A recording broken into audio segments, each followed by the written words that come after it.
पत्रकार परिषद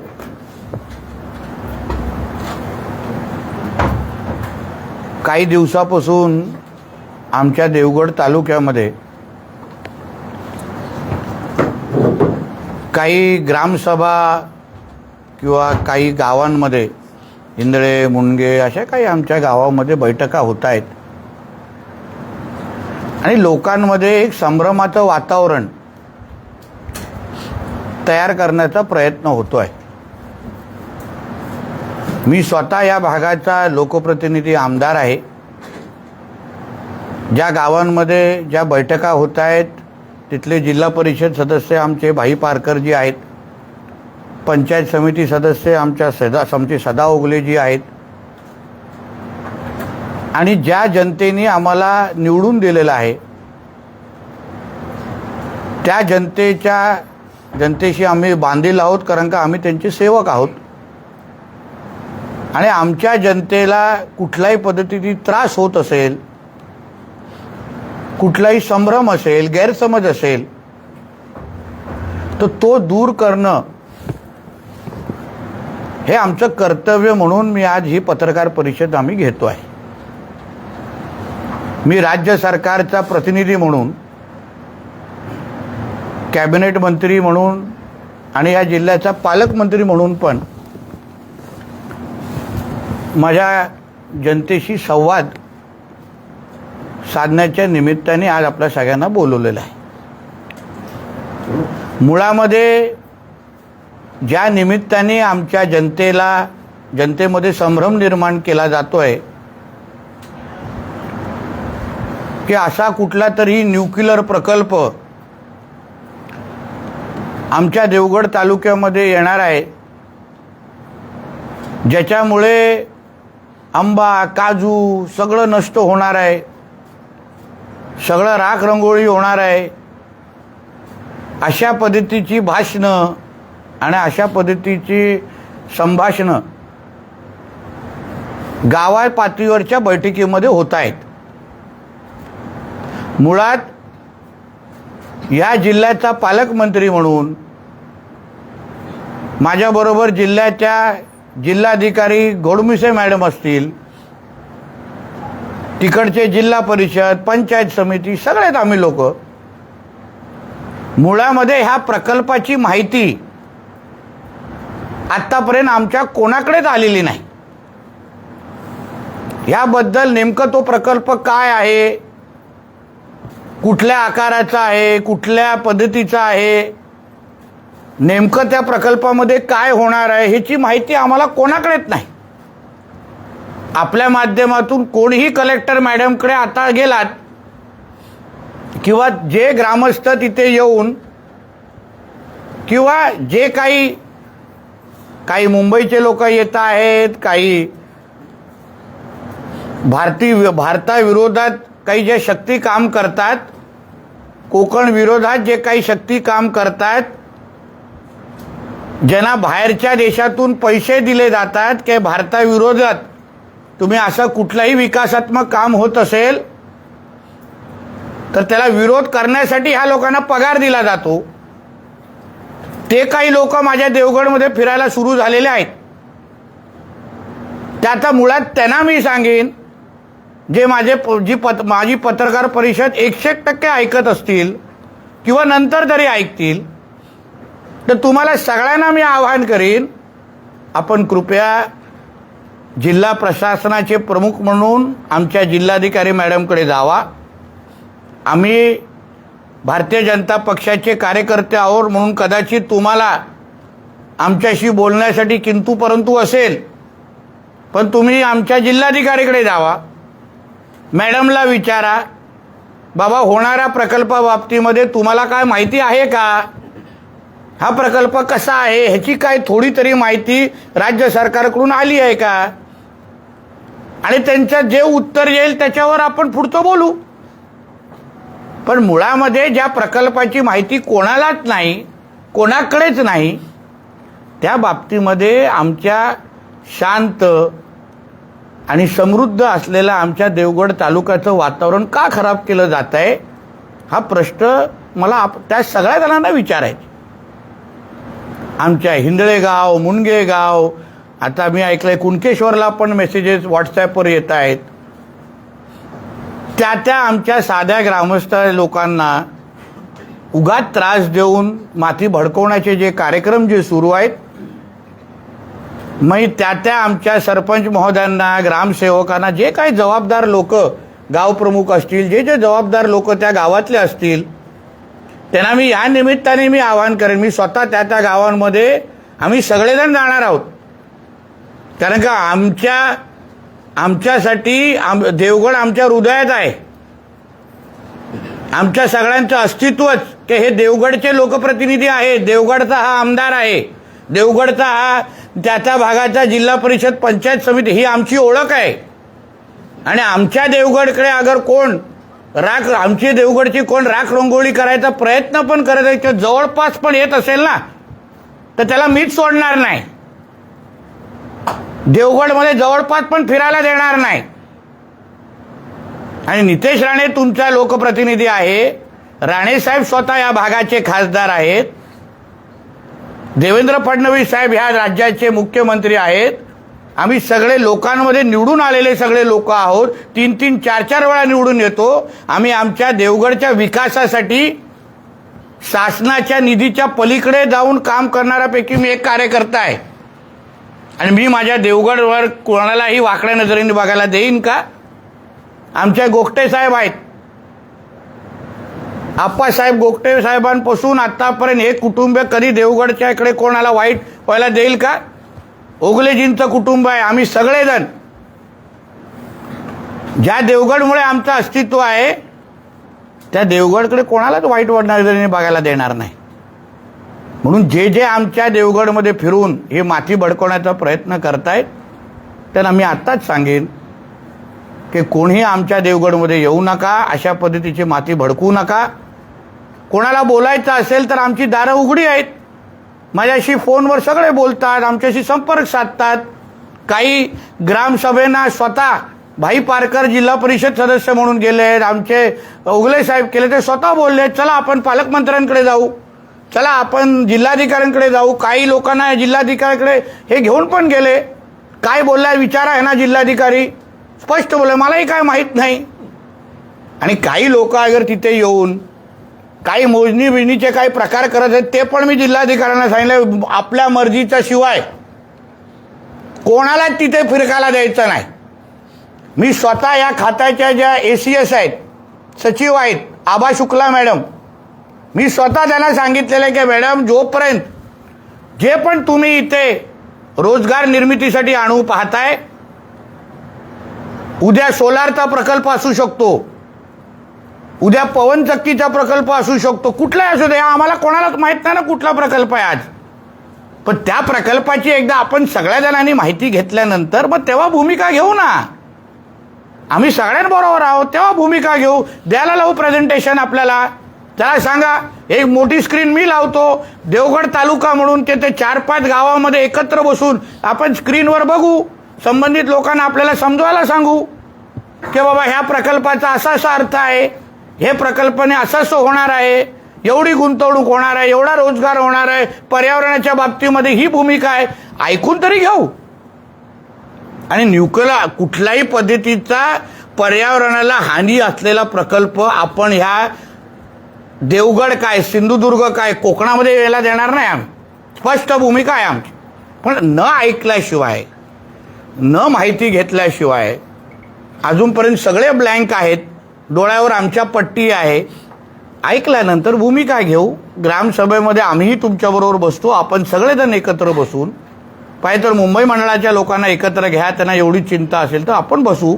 मीही मुंबई मंडळाच्या लोकांना संपर्क केला आहे, पुढच्या काही आठवड्यात त्यांनाही मी भेटणार आहे. तेव्हा चला आपण अगर सिंधुदुर्गामध्ये रोजगाराचा प्रश्न हा फार कळीचा आहे.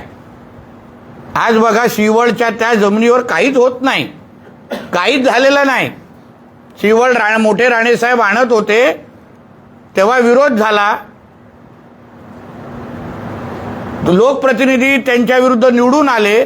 पण आज त्या जमिनीवर जाऊन बघा, तिथे काहीच झालेलं नाही. जमीन अशीच्या अशी पडलेली आहे. आम्हाला आमच्या सिंधुदुर्गात, आमच्या कोकणात, आमच्या देवगडात रोजगार हवा. मग पण पहिली आम्ही प्रकल्पाची माहिती घेणार, प्रकल्प काय ते समजून घेणार आणि त्यानंतरच आम्ही पावलं टाकणार. आमची मुलं जे आज घरी बसलेली आहेत, पिढ्यानपिढी घरी बसलेली आहेत, काही शिकलेली मुलं, चांगली शिकलेली मुलं शिकल्या मुंबई, पुणा, नाशिक, गोवा, काही बाहेरगावाच्या देशात जातात. आमच्या विजेदूर, बिर्येच्या भागामध्ये बघा, सगळी अर्धाचा अर्ध गावं खाली आहेत. तरुण सगळे बाहेरगावच्या देशामध्ये जाऊन राहत आहेत. तर रिव्हर्स मायग्रेशन हा मुद्दा आमच्यासाठी अत्यंत महत्त्वाचा आहे. आम्हाला आमच्या मुलांना, आमच्या तरुणींना परत आमच्या देवगडात, परत आमच्या सिंधुदुर्गात आणण्यासाठी प्रकल्प इथे आणायचे आहेत, पण पर्यावरणाला पोषक असणारे. ही आमच्या महायुतीच्या सरकारची, आमच्या मुख्यमंत्र्यांची, दोन्ही उपमुख्यमंत्र्यांची स्पष्ट भूमिका आहे. मी सरकारचा प्रतिनिधी म्हणून आमची भूमिका स्पष्ट करतोय. पर्यावरणाला हानी असलेला कुठलाच प्रकल्प आमच्या कोकणामध्ये आमच्या देवेंद्र फडणवीस साहेबांना आणायचा नाही. आम्ही त्यांनी आणू इच्छित नाही. ही त्यांची स्पष्ट भूमिका त्यांच्या मंत्रिमंडळामध्ये काम करणारा मंत्री म्हणून मी तुमच्यासमोर मांडतोय, देवगडचा आमदार म्हणून तुमच्यासमोर मांडतोय. आणि म्हणून या निमित्ताने आपल्याला स्पष्ट सांगेन, आम्ही देवगडच्या विकासाला प्राधान्य देणाऱ्यापैकी आम्ही लोक आहोत. आत्तापर्यंत देवगडमध्ये विविध प्रकल्प असो, मोठ्या प्रमाणामध्ये निधी आम्ही आणतोय. आज देवगडचा आमदार हा पालकमंत्री आहे, कॅबिनेट मंत्री पण आहे. मोठ्या प्रमाणामध्ये निधी आमच्या राज्य सरकार, केंद्र सरकारच्या माध्यमातून देवगडात येते आहे. भविष्यामध्ये रोजगार निर्मितीचे प्रकल्प देवगडमध्ये येणारच आहेत, जिल्ह्यामध्ये येणार आहेत. माझ्या बंदर खात्याच्या माध्यमातून मी प्रकल्प आणतोय. बोर्ड बनवणारा कारखाने येत आहेत. अँसिलरी युनिट आणतोय, हॉटेलचे प्रकल्प आणतोय. पण प्रकल्पाची माहिती न घेता मी आपल्या सगळ्यांना जाता विनंती आपल्या माध्यमातून माझ्या ग्रामस्थांना करीन, इथूनही करीन, त्यांच्याकडे जाऊनही करणार आहे. पहिलं चला आपण एक देवगड, एक कुटुंब म्हणून आपण बसून पहिलं प्रकल्पाची माहिती घेऊया. अगर येत असेल तर मी संबंधित अधिकाऱ्यांना तुमच्या गावामध्ये आणीन, तुमच्या समोर आणीन. आपण एकत्र मिळून तुमच्यावर बसून मी पहिली प्रकल्पाची माझ्याबरोबर जिल्हाधिकारी पण असतील, संबंधित खात्याचे अधिकारी असतील, प्रकल्पाची माहिती घेऊया. माहिती ऐकल्यानंतर देवगडकरांची आणि सिंधुदुर्गाची जी भूमिका असेल तीच आमची भूमिका असेल. ही स्पष्ट आमची भूमिका आहे हे सांगण्याच्या निमित्ताने ही पत्रकार परिषद बोलवली होती. धन्यवाद. आंबा काजूला सिंधुदुर्गासाठी 79 कोटीच्या पहिल्या टप्प्यात नुकसान भरपाईचा निधी मंजूर झाला. काय प्रतिक्रिया? अर्थसंकल्पाच्या अधिवेशनामध्ये आदरणीय मुख्यमंत्री साहेबांनी ह्याची घोषणा केलेली होती. त्याची अंमलबजावणी कालच्या मंत्रिमंडळामध्ये ह्या निमित्ताने झालेली आहे. तसा आग्रह आदरणीय निलेश राणे साहेबांनी पण काल सभागृहामध्ये केला, अन्य लोकप्रतिनिधींनी केला. आणि त्या दृष्टिकोनातून पहिला टप्पा हा NDRFच्या नॉर्मच्या प्रमाणे आलेला आहे. NDRF पण काल जे काय सभागृहामध्ये मी आपल्याला उल्लेख केला, आदरणीय मुख्यमंत्री साहेबांची अशी इच्छा आहे की झालेलं नुकसान जे आमच्या जिल्हाधिकाऱ्यांनी वरती सरकारला कळवलेलं आहे की झालेलं नुकसान हे 90% जास्त आहे, 90% जास्त. म्हणून मिळालेली मदत ही निश्चित पद्धतीने वाढणार, हेक्टरी वाढणार. आमच्या आंबा काजू बागायतदार जे आहे जे कधीच हात पसरत नाहीत, इतिहासामध्ये कदाचित पहिल्यांदा अशा पद्धतीची परिस्थिती पर्यावरणामुळे, हवामानामुळे आलेली आहे की आम्हा लोकांच्या आज आंबाच मार्केटमध्ये बघा दिसत नाही आहेत. आजूबाजूला सगळे आंबा बागायतदार बसलेले आहे, शेतकरी बसले म्हणून सांगतो. आणि म्हणून सरकार म्हणून जसं मी कालही सांगितलं, सभागृहामध्ये मंत्रिमंडळातही आमची चर्चा झाली, दिलेली मदत ही पहिल्या टप्प्याची आहे. पुढचा टप्पा वाढलेला असेल. आंबा काजू बागायतदार आमचे शेतकरी समाधानी असतील अशा पद्धतीची मदत आमच्या देवाभाऊचं सरकार निश्चित पद्धतीने करेल. तर आपण म्हणाला जो प्रस्तावित जो प्रकल्प आहे तो आपल्याला नेमकं अजूनही माहीत नाही कसला आहे ना, जिल्हाधिकाऱ्यांना माहीत आहे. मग या लोकांपर्यंत बातमी कशी पोहोचली की तो नेमका प्रकल्प व्हॉट्सॲपवर, हा राजकीय प्रेरित विरोध आहे का? व्हॉट्सॲपवर पोहोचली. तुम्ही विचार करा, अधिकृत जिल्ह्याच्या प्रशासनाचे प्रमुख जिल्हाधिकारी असतात. मी पालकमंत्री आहे, अजूनपर्यंत अधिकृत आमच्याकडेच माहिती आलेली नाही. तर मग संबंधित जे लोक जे गावकऱ्यांना आमच्या ग्रामस्थांना भडकवत आहेत, माहिती देत आहेत, त्यांनी आमच्या पण ज्ञानात थोडं भर टाकावं ना, की कुठून माहिती बाबा आली. आम्हालाच माहित नाही प्रकल्प कुठला, पण त्यांना कळलं. म्हणून ह्याची चिंता आम्हालाही वाटली. मी जिल्हाधिकाऱ्यांना फोन केलं, बोलतो मॅडम हे कुठली माहिती देत आहेत. मला साहेब मलाही माहिती नाही हे कुठली माहिती देत आहेत. म्हणून आजच्या पत्रकार परिषदेच्या निमित्ताने सांगतो की ग्रामस्थांनी सावध राहावं, उगाच माती भडकू नये. आम्ही लोकांमध्ये निवडून आलेले लोकप्रतिनिधी आहोत. मला तिसऱ्यांदा लोकांनी निवडून दिलेले आहेत. सर्वात जास्त लीड देवगडवरून मला मिळालेली आहेत. आत्ताच 6 महिन्या अगोदर आमचे जिल्हा परिषद सदस्य निवडून आले भाई पारकर, आमचे सदा ओगले साहेब निवडून आले त्याच भागात. तर आमच्या बाजूनी जनभावना आहे. आम्हाला लोकांचं मत मिळून मी इथे बसलेलो आहे. म्हणून लोकांना फसून लोकांना अंधारात टाकून काही करण्याचा प्रश्नच येत नाही. म्हणून व्हॉट्सॲपची माहिती वाचून कुठले तरी माती भडकवण्याच्या उद्दिष्टाने, जसं मी तुम्हाला बोललो, ह्या काही शक्ती आहेत जे भारताच्या विरोधात, त्यांना पगार कुठल्याच्या बाहेरच्या NGOवरून भेटतं आणि इथे येऊन लोकांची माती भडकवायची, विकासाला विरोध करायचा. आता लोकांची एवढी माती भडकवायची की ग्रामसभा घ्यायला लावायचा, पण मुळामध्ये कशाचा प्रकल्प, उद्या अगर सोलारचा प्रकल्प असेल तर, उद्या अगर MIDC येत असेल त्याला पण विरोध करणार, मग काय उपयोग आहे. ह्याच्यापेक्षा बघून घेऊ, अंदाज घेऊ, समजून घेऊ, त्याच्यात भूमिका घेऊ. तर ज्यांचे गैरसमज झालेले आहेत त्यांच्याशी तुम्ही एक वार्ता नक्की बोलणार. आज तुमच्या माध्यमातून बोलतोय. शेवटी ते आम्हाला त्या गावामध्ये त्या बूथवर ना 90% मतदान होतं आम्हाला तिघं चौघांना, 90%. म्हणून आज तुमच्याही माध्यमातून बोलतोय. उद्या त्याही गावामध्ये आम्ही जाणार आहे. म्हणजे तारखा ठरतील, नाही तर लगेच तुम्ही उद्या तिथे कॅमेरा लावाल. व त्यांना त्रास देऊ नका. आमच्या तारखा आणि जाणार मी मुंबई मंडळाचे आलो. बघा आम्हाला कर नाही तो डर काय. आम्ही मुंबई मंडळाला पण संपर्क केलाय की मला भेटायचा पालकमंत्री म्हणून. त्यांचेही काही गैर, बघा त्यांना प्रश्न विचारण्याचा अधिकार नक्कीच आहे, विचारलेच पाहिजे माझं असं म्हणणं आहे. पण विश्वास ठेवण्या अगोदर आमची बाजू सरकार म्हणून समजून घ्या. आमच्याकडेच माहिती नाही आणि मग तुम्ही कसा बोलता की असा प्रकल्प येतोय. मग व्हॉट्सअपवर हे मेसेज पसरलं जातं असं आपण म्हटलंय.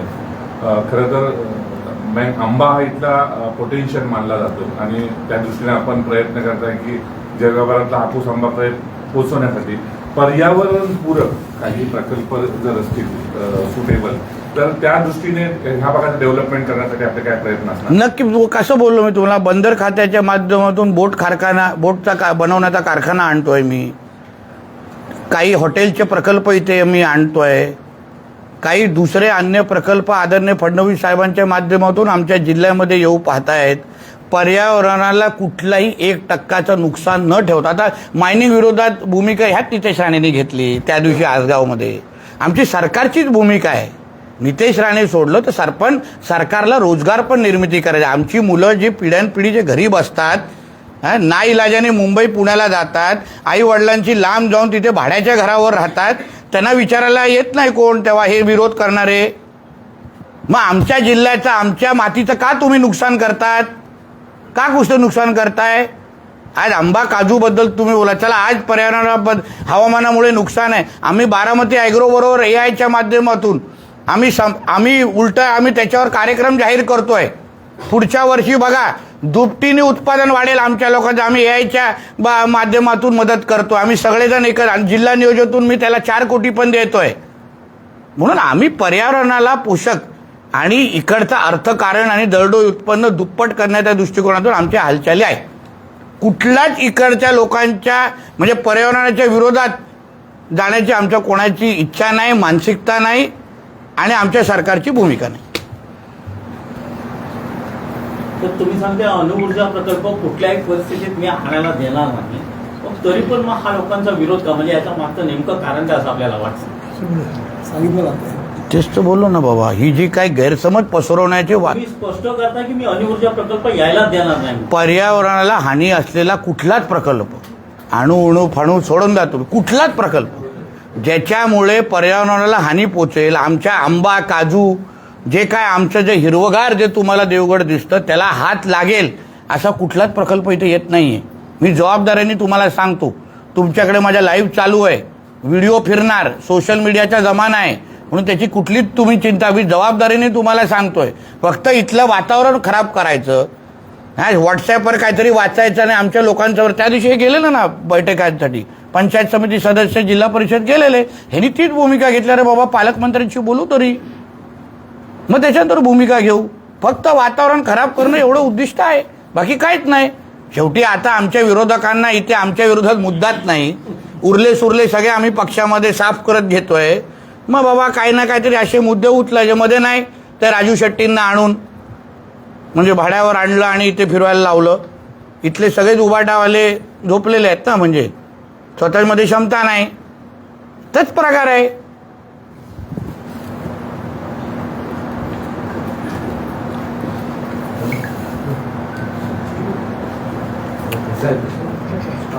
सिंधुदुर्ग जिल्ह्यातील माणगाव नाणेले येथील विश्व खांडेकर यांची जमीन अतिक्रमण करून दलालांनी विक्री केलेली आहे. या संदर्भात अनेक वेळा तिथल्या लोकांनी, नागरिकांनी आणि मी सुद्धा प्रश्न पालकमंत्री उदय सामंत असताना विचारले, पण अद्याप त्यावर कोणत्याही प्रयत्न. तो पालकमंत्री उदय सामंत म्हणून विचारलाय ना, पालकमंत्री नितेश राणेला विचार, तुला उत्तर चांगलं भेटेल आणि रिझल्ट पण येईल.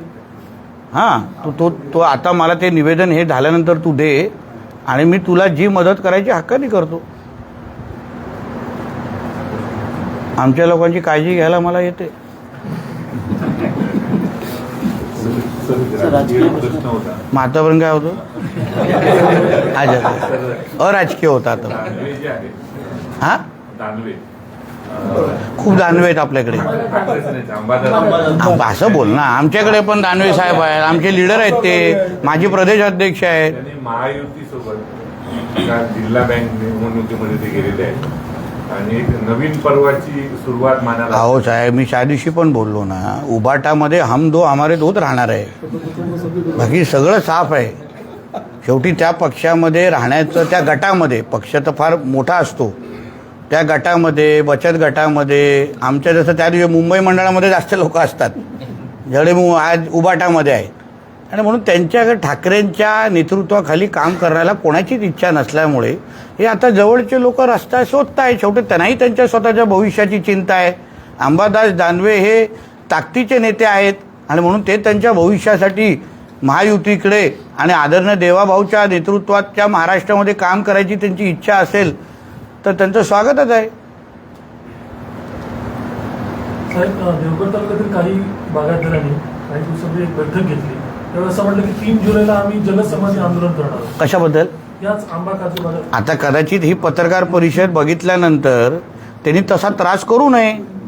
त्याच्या अगोदर काय असेल तर मला येऊन भेटले तर असं काही जलसमाधी बिमाधी घेण्याची सवय म्हणजे काय गरज भासणार नाही. आमची भूमिका स्पष्ट आहे की आम्हाला ह्या पद्धती आम्ही सरकार म्हणून आम्हालाही काय माहीत नाही, मग माहिती घ्या आणि मग जलसमाधी घेण्याची भूमिका घ्या, एवढंच म्हणणं आहे.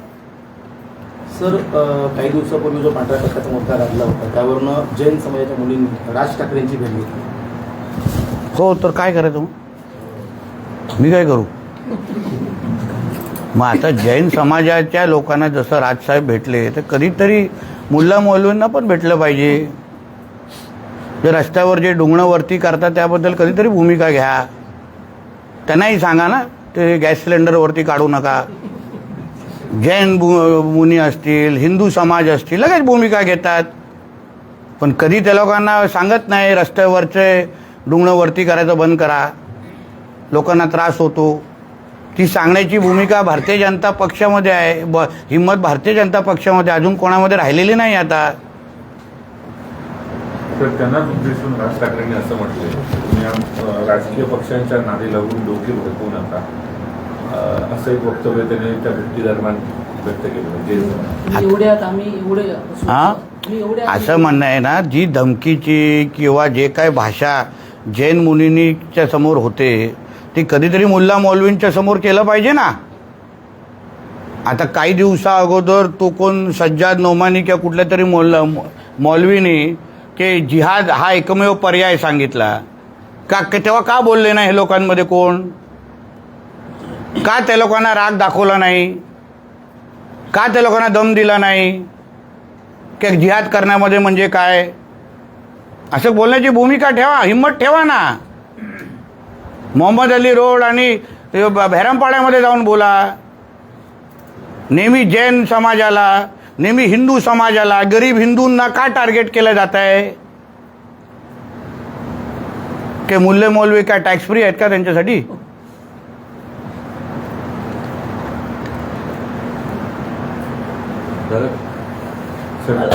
काल साहेब संजय दिना पाटील यांनी पत्रकारांना मारहाणीचं आणि धमकी दिली. आता आपल्या मित्र पक्षातले आता खासदार आहेत, काय त्याला सल्ला द्या? निश्चित पद्धतीने चुकीचं आहे. पत्रकारांचा सन्मान ठेवूनच प्रत्येक लोकप्रतिनिधीने वागलं पाहिजे. पण मी हात जोडून माझ्या पत्रकार मित्रांना पण सांगेन की सगळ्यांना एकच न्याय लावा. संजय दिना पाटील चुकले असतील तर संजय राऊत जेव्हा माईकवर थुकले ते पण चुकले होते, पण का भूमिका घेतली नाही तेव्हा बहिष्काराची? संजय दिना पाटीलसाठी वेगळा नाही, चुकला आहे नक्की आहे. मग संजय राजाराम राऊतनी आपला असाच एका तरुण पत्रकाराचा माईकवर थुकलेला, त्याला काय सोडलं? सगळ्यांसाठी समान नको? म्हणून आम्हाला समान नागरिक कायदा पाहिजे. आता कळलं काय? जो गुन्हा संजय दिना पाटीलनी केलाय तोच गुन्हा संजय राजाराम राऊतनी पण केलेला आहे. त्याबद्दल त्याच्या पक्षातले लोक का बोलत नाहीत?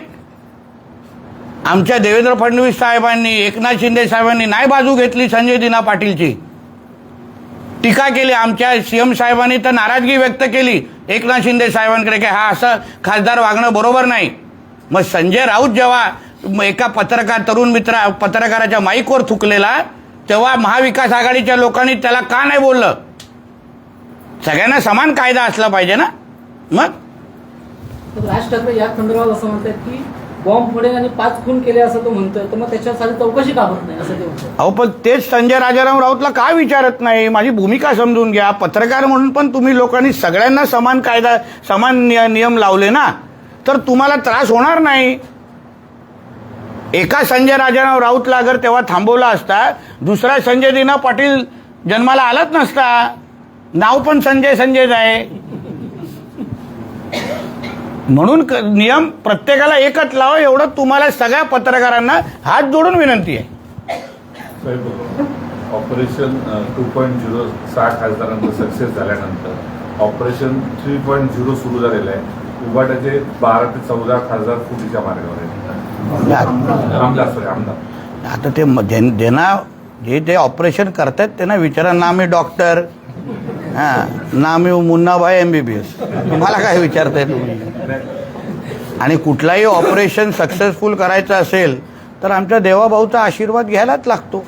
हे वारंवार सत्य आहे, हे झाले दिसत आहे. म्हणून ऑपरेशन कुठलंही असून दे, 2.0 असेल, 3.0 असेल, 6.0 असेल, 8.0 असेल, देवाभाऊच्याच आशीर्वादाशिवाय कुठलंच ऑपरेशन सक्सेसफुल होत नाही. हेच महाराष्ट्रामध्ये वारंवार सत्य मध्ये खरं दिसत आहे. हे सगळं घडत असताना उद्धव ठाकरे यांनी काल घोषणा केली की जे खासदार फुटले त्या मतदारसंघाचा तरी दौरा करणार. नशीब आमचं कधीतरी त्या मतदारसंघात जात आहेत. म्हणजे खासदार फुटायला लागतं उद्धवजींना तिथे जाण्यासाठी, आणि मग तिथे जाऊन शिवाय भारतीय जनता पक्षाला घालणार. यापेक्षा खासदार जेव्हा तुमच्याकडे असताना त्या मतदारसंघामध्ये तुम्ही किंवा तुमचा मुलगा गेला असता तर खासदारांना ही भूमिका घ्यायला लागली नसती. पण मुळामध्ये त्या खासदारांची भूमिका का घेतली? कारण का उद्धवजी आपला स्वतःचा गट हा काँग्रेसमध्ये विलीन करणार होते. ही भीती त्या खासदारांना होती, ही माहिती त्या खासदारांकडे आली, म्हणून तिने घेतलेली ती भूमिका आहे. त्या बाबतीमध्ये उद्धवजी स्पष्टीकरण देत नाही आहेत. त्यांनी कुराणवर हात ठेवून बोलावं. आता कुराणावर ते त्यालाच मानतात म्हणून आता भगवद्गीता बोललो असतो. कुराणवर हात ठेवून बोलावं की मैं काँग्रेस के साथ नहीं जाने वाला, अल्लाह की कसम लेता हूं, बोलून टाका. हा हिंमत तेवढी. उद्धव ठाकरेंकडून 1 कोटीची चांदीची वीट राम मंदिरासाठी दिली होती, त्याची साधी पावती सुद्धा ट्रस्टने दिली नाही. ती वीट कुठे गेली असं संजय राऊत म्हणतात. काय पुरावा त्याने दिलेली आहे? जेवढे आम्ही उद्धवजींना ओळखतो ते देणाऱ्यापैकी नाही, घेणाऱ्यापैकी आहे. आउट गोईंग बंद आहे, इनकमिंग फ्री आहे. काय हो कडपे साहेब, यांना माहिती आहे जुने शिवसैनिक आहेत तसे. म्हणून काय दिलेली भेट ही फक्त फोटोपुरतेच होती की खरंच राम मंदिरात भेट दिली होती ह्याचा पहिला तपास व्हावा आणि मग ती पुढची कारवाई चौकशी आपण करू.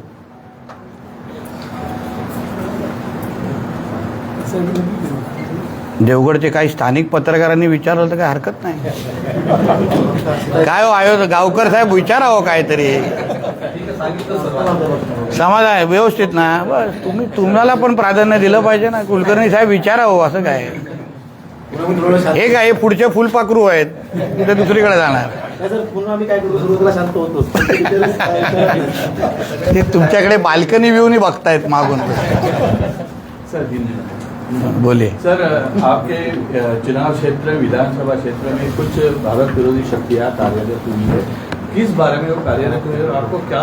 देखिए, कुछ दिनों से कुछ हफ्तों से हमारे पास जो मालूमात आ रही है, इन्फॉर्मेशन आ रही है कि हमारे देवगढ़ तालुका सिंधुदुर्ग में कुछ गांवों में न्यूक्लियर पावर प्लांट के बारे में कुछ लोगों की मीटिंग्स हो रही हैं, लोगों को भड़काने की कोशिश हो रही है.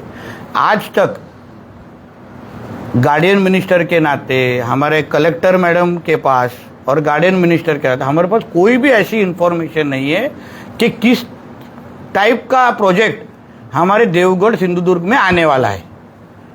वो पावर प्लांट है, फिर वो सोलार प्लांट है या और किसी टाइप का प्लांट है, किसी को कुछ इन्फॉर्मेशन नहीं. मगर तो भी कुछ ऐसी शक्तियां जिनको पगार या सैलरी हमारे भारत विरोधी देशों से मिलती है, जो नहीं चाहते कि मोदी जी का भारत विकसित भारत हो, 2047 तक हम एक विकसित देश के नाम पे आगे बढ़े, ऐसी शक्तियां आज हमारे कोकण में, सिंधुदुर्ग में, देवगढ़ में वो कुछ चेहरे देखने को हम लोग शुरुआत हुआ है.